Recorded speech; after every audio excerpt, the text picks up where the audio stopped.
So we've kind of talked about how expensive it can be up here. What are some ways that people can kind of minimize their expenses? You know, from those of us who are thrifty, not frugal, not cheap, thrifty.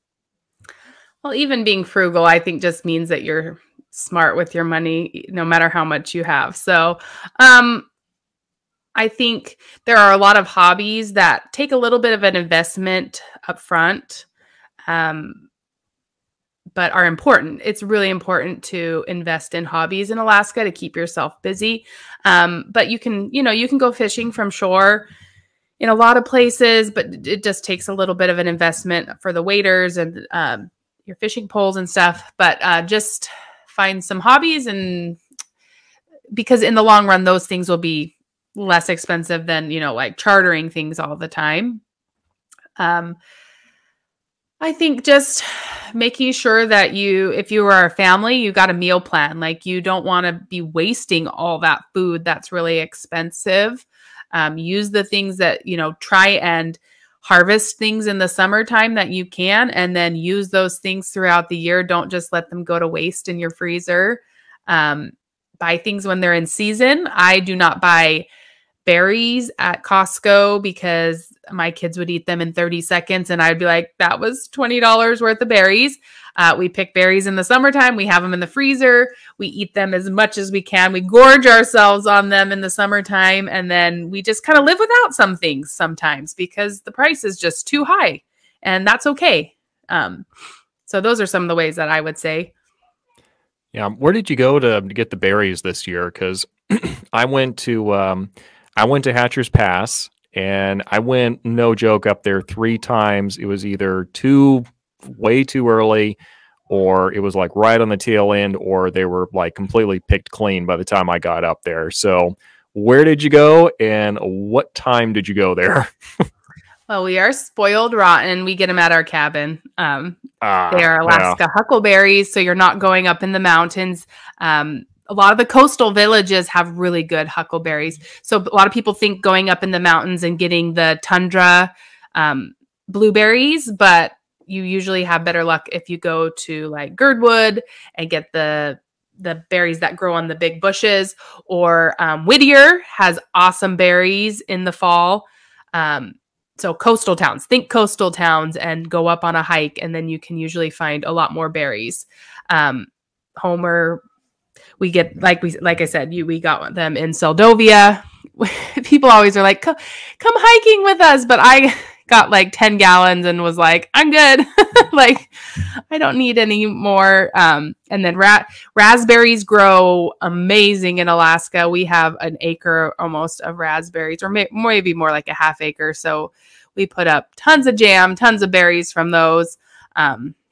So we're just kind of spoiled, but you can get raspberries to grow. They grow like weeds here. So I've got a lot of berry envy right now, not going to lie. Like, every time I've gone, it's been with someone where it's like I'm there for like an hour. And I'm like, yes, I finally got like a little like a Tupperware container of it. It's like, yeah, we're going place this. This is going to get my bloober fix for like for like at least a couple weeks here, and it's like we're still doing good, and they're like, and I want to go, and it's like, okay. It's about the experience. It's about hanging out with people. It's not about the berries. I've got a freezer full, and a bunch of syrup. So the next time we run into each other, I'll give you some. Sounds good. Looking forward to it. Let me see. Oh, look at that. Got somebody who lives in Homer. That's awesome. We love Homer.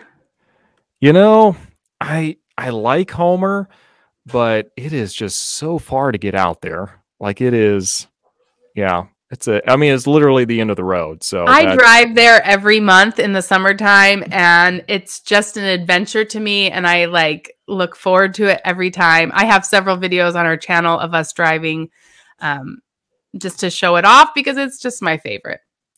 Yeah, when you get out there on like a really clear day, for those of you who haven't gone to Homer or seen the pictures, you need to treat yourself and go check that out, because you get out there, it's kind of high up there. You've got the mountains around you, and you've just got ocean all the way around you too. So just absolutely amazing view. But let's see here. What are some other things people can do to minimize their expenses? You know, I would say probably the biggest one is going to be the cost of heating. That's going to be all over the place because, I mean, it comes down to like how well your house is insulated, how big the house is. You know, you have certain rooms where you just don't care about it, so you're going to shut off the vents and like close the doors in the closets.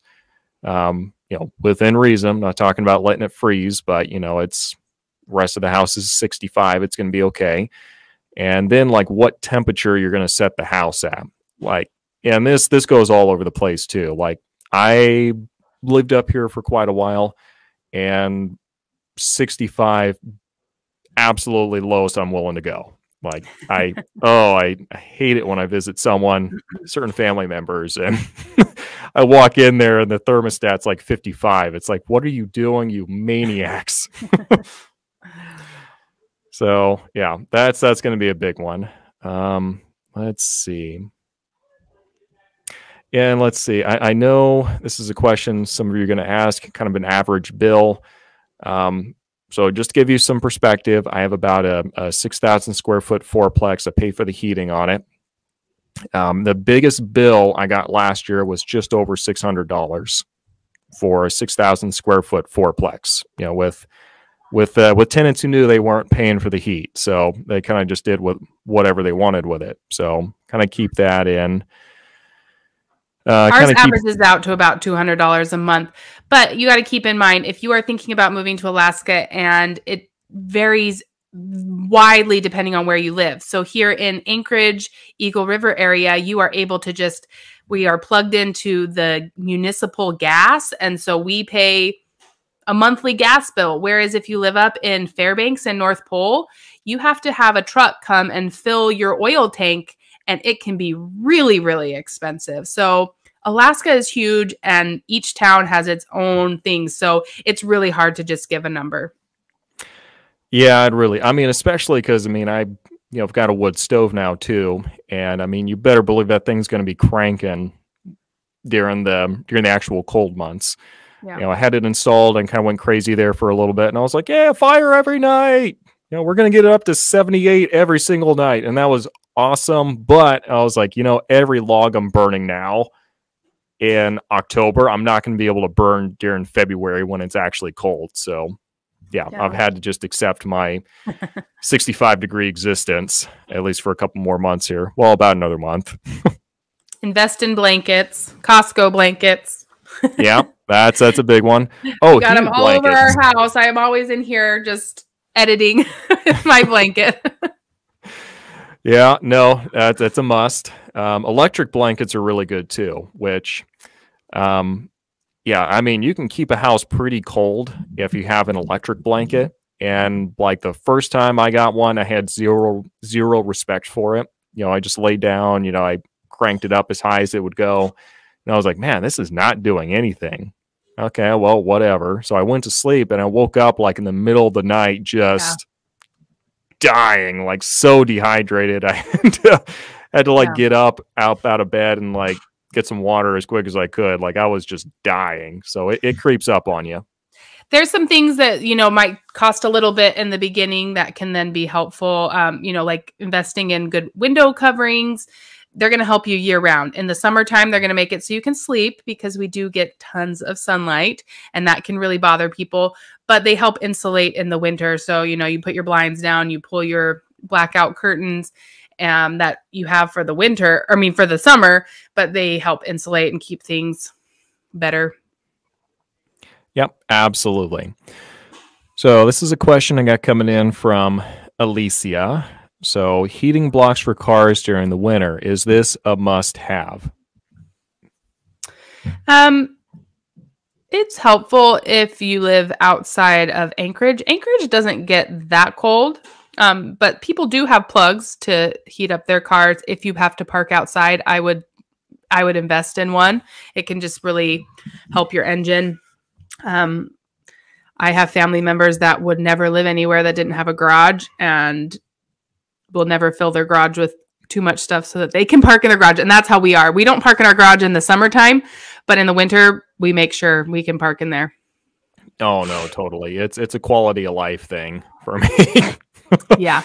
And it's more than just the cold. It's like not having to scrape the snow off. And I did just get an electric car starter installed. That is a huge thing in Alaska that I think a lot of people don't think about. You know, you can push a button and start your car. So if you do have to have it outside, that can be really nice too. I like it. My sister had it installed for me as a gift so that when I go to the gym, I can get in a warm car afterwards. Yeah. It's a must. It's absolute must.